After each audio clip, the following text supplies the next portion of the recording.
Delhi NCR में भूकंप का बड़ा खतरा क्यों है? क्यों हिंदू कुश और हिमालय में आने वाले भूकंपों से कांपने लगती है देश की राजधानी दिल्ली? दिल्ली को बड़े भूकंपों का नुकसान का खतरा इसलिए है क्योंकि हम कुछ वजह आपको बता देते हैं। पहली वजह, राष्ट्रीय राजधानी क्षेत्र हिमालय टकराव जोन से मात्र 250 किलोमीटर दूर है। दूसरी वजह, दिल्ली एनसीआर से तीन प्रमुख फॉल्ट लाइंस गुजरती है। तीसरी वजह है, दिल्ली एनसीआर का बड़ा इलाका भूकंप के चौथे जोन में है। अब आपको हम विस्तार से बताते हैं। इंडियन टेक्टोनिक प्लेट जहां पर तिब्बत की प्लेट से टकराती है उसे हिमालयन टकराव क्षेत्र कहते हैं। ये जोन दिल्ली एनसीआर से मात्र 250 किलोमीटर दूर मौजूद है, यानी कि चीन की तरफ हर साल 15 से 20 मिलीमीटर बढ़ रहा है।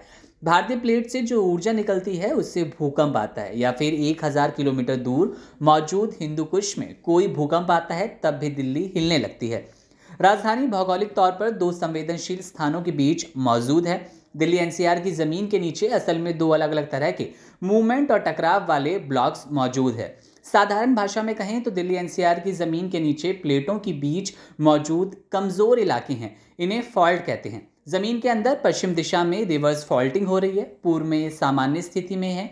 सामान्य का मतलब ये नहीं कि भूकंप वाली कोई हलचल नहीं होगी, लेकिन पश्चिम की तुलना में कम। इन ब्लॉक्स को उत्तर पूर्व दक्षिण पश्चिम में दिल्ली हरिद्वार रेंज, महेंद्रगढ़ देहरादून फॉल्ट बांटता है। इसे दिल्ली सरगोदा रिज पश्चिम में काट रही है, जिसकी वजह से थ्रस्ट फॉल्ट बन गया।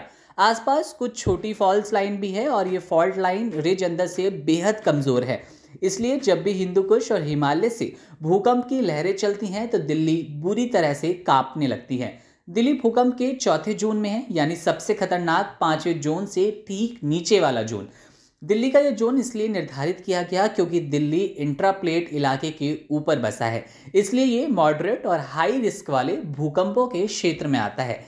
इंटरप्लेट इलाका यानी एक ही टेक्टोनिक प्लेट के अंदर अलग अलग तरह से आने वाले भूकंपों का असर दिल्ली एनसीआर पर पड़ता है, इसलिए राजधानी की जमीन तेजी से हिलने लगती है।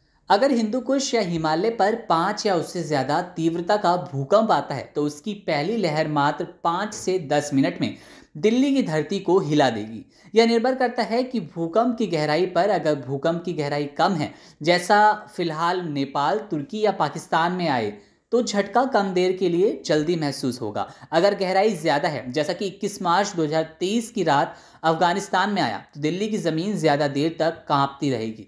यह जरूरी नहीं कि दिल्ली एनसीआर में भी रिक्टर पैमाने पर उसकी तीव्रता 5 ही रहे, वह कम होती चली जाती है।